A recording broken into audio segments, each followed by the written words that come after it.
Ya, lu semua lagi pada dengerin Sebat Sebut Podcast. Kali ini di konten motivasi masuk kampus. Konten yang bakal ngejelasin atau memotivasi lu buat lebih semangat lah masuk ke kampus lagi. Gue bakal cerita tentang gimana caranya gue masuk kampus dan masa-masa SMA gue tuh kayak gimana. Kayak kita masuk ke masa-masa SMA. Zaman gue SMA dulu, gue bukan tipikal orang yang seneng main ya. Maksudnya ya setiap hari keluar atau gimana gitu. Karena gue waktu zaman SMA itu gue lebih sering habis pulang sekolah itu ikut bimbel gitu. Gue tuh sebenarnya didaftarin orang tua gue tuh dari kelas 10 ikut bimbel. Soalnya gue dari awal itu orang tua gue gak terlalu suka masuk ke SMA gue gitu. Sampai semester 2 awal gue tuh kayak hampir dipindahin gitu. Udah pindah aja nih ke SMA yang ini yang lebih bagus. Terus gue bilang ke orang tua gue kayak, udah di sini aja. SMA gue tuh ya emang biasa gitu. Terus gue bilang, udah sini aja nggak apa-apa. Nanti juga bisa kok masuk PTN. Dan ya alhamdulillahnya gue bisa ngebayar omongan gue itu sih pakai ya doa orang tua juga, kerja keras juga gitu. Di SMA gue tuh gue nggak tahu sih kayak budaya buat masuk ke kampus itu agak kurang apa gimana gitu.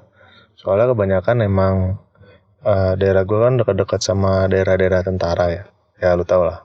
Jadi kayak banyak banget anak-anaknya itu yang pengen jadi tentara, jadi ini gitu. Jadi kayak daripada ikut bimbel mending gue lari aja setiap sore gitu. Istilahnya gitulah. Di SMA gue itu bukan anak yang pinter banget ya. Maksudnya kayak rajin gitu-gitu. Gue tuh memang dasarnya males gitu. Tapi karena gue ikut bimbel tuh jadi kayak ya lu tau lah kalau misalnya lu ikut bimbel dan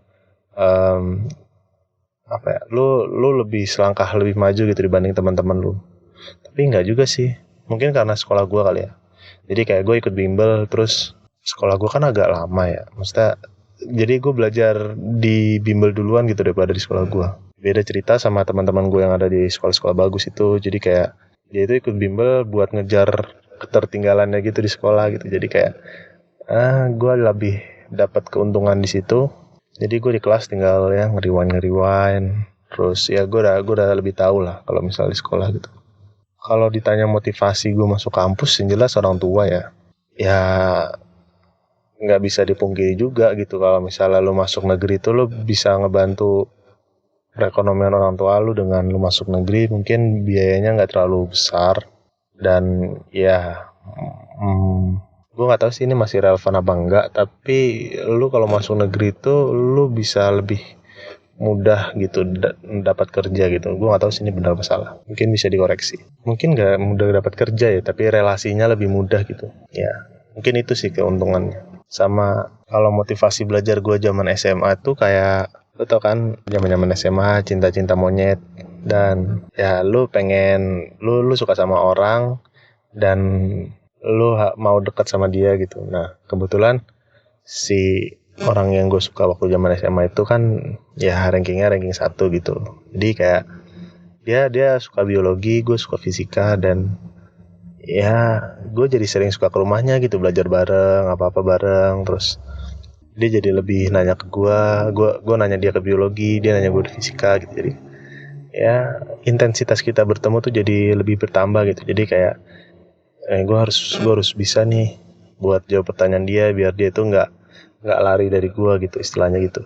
Sebetulnya pacaran zaman SMA tuh nggak melulu buruk ya, tergantung lu sih. Kalau lu ngebucin terus ya agak susah juga tuh gimana tuh belajarnya. Tapi kalau misalnya lu ngebucinnya tuh di bimbel gitu, oke lah, bisa lah.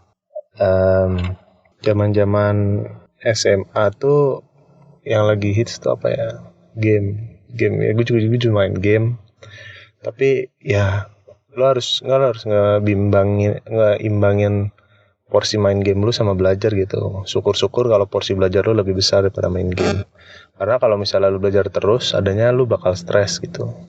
Mungkin ini salah satu pesan buat orang yang mendewa-dewakan masa-masa indah SMA gitu. Menurut gue masa-masa terindah untuk hidup gue itu ada di perantauan gitu.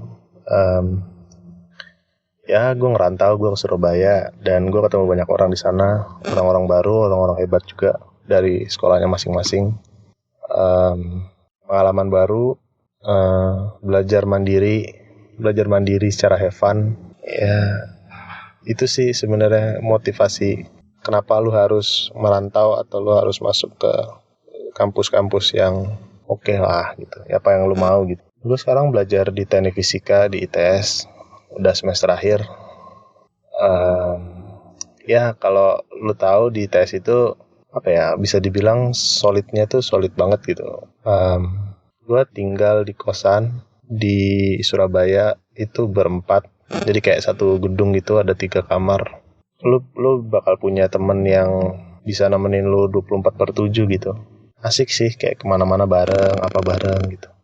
Lu masuk kampus atau masuk PTN itu bukan karena orang tua lu menurut gua, tapi karena ya emang itu kebutuhan lu dan itu kewajiban lu untuk mendapatkan itu gitu. Selain membantu orang tua lu juga dapat banyak privilege lah setelah lu masuk ke PTN gitu. Gue ada pesen sih sedikit buat teman-teman yang lagi SMA, lagi hektik-hektiknya. Ini kan udah SNM ya. SNM buka itu tanggal berapa ya? Tanggal 15 kalau nggak salah, 15 Februari. Udah buka, syukur-syukur dapat. Tapi kalau misalnya lu dapat jangan ngedon. Itu tuh benar-benar membekas banget di gue gitu. Orang-orang yang digadang-gadang, ini nih bakal dapat nih gini, tapi akhirnya nggak dapat tuh, pressure-nya sangat-sangat besar gitu. Tapi untung ya gue masih punya harapan untuk terus melangkah menuju SBMPTN. Dan akhirnya ya dapet, alhamdulillah di Brawijaya.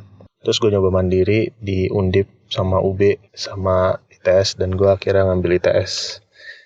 Itu keinginan orang tua sih sebenarnya. Ya masa lu aneh aja gitu, lu kuliah keinginan lu tapi lu tetap dibayarin orang tua gitu. Kayak ya gue nganggap orang tua gue itu investor dan gue harus mengerjakan kuliah gue dengan sebaik-baiknya. Intinya jangan ngedon, nggak dapat SNM, masih ada SBM, masih ada sekarang UTBK namanya, masih ada UTBK. Sering-sering tryout karena itu membantu secara mental lu waktu hari H ngerjain. Soalnya menurut gue orang yang sepintar apapun nih hari H ngeblank tuh udah selesai tuh. Kayak gue waktu SBM tuh kan gue di daerah Jakarta Barat, gue lupa namanya. Hari H saintek duluan, gue buka lembaran MTK, anjir gue nggak ngerti apa-apa. Gue buka fisika, anjir apaan nih, semuanya udah ya ngedon duluan 10 menit pertama. Terus gue mulai berpikir positif, kayak gue bisa, gue udah belajar dan lain-lain. Gue coba satu-satu, sekali 1 dapat, 2 dapat, 3 dapat, udah alhamdulillah. Dan ya nyampe sekarang sih. Ya makanya tuh gue bilang tryout tuh sangat membantu gitu, membantu lu secara mental.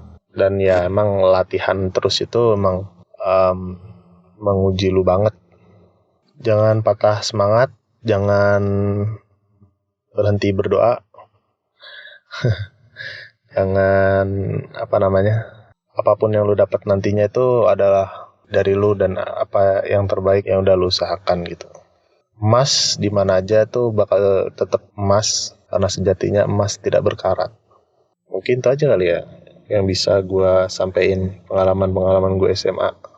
SMA gue tuh nggak terlalu menarik sih menurut gue. Bukan nggak menarik ya, apa gue lupa ya. Ya mungkin kalau misalnya nanti ada kesempatan gue bisa cerita tentang masa-masa kuliah gue bakal cerita, karena itu masih gue ingat dan akan selalu gue ingat. Oke, thank you semuanya udah dengerin. Tetap dengerin terus buat Sebut Podcast. Oh iya, kalau misalnya lu punya cerita yang mau lu ceritain atau pengalaman-pengalaman lu masuk kampus, susah payah lu masuk kampus, lu bisa kirim ke kontak.sebatsebut@gmail.com. Cerita-cerita lu yang menarik bakal kita perdengarkan kepada listener kita. Semoga cerita-cerita itu bisa memotivasi dan bisa membantu adik-adik kita buat masuk ke PTN. Udah, sekian dulu. Thank you semuanya.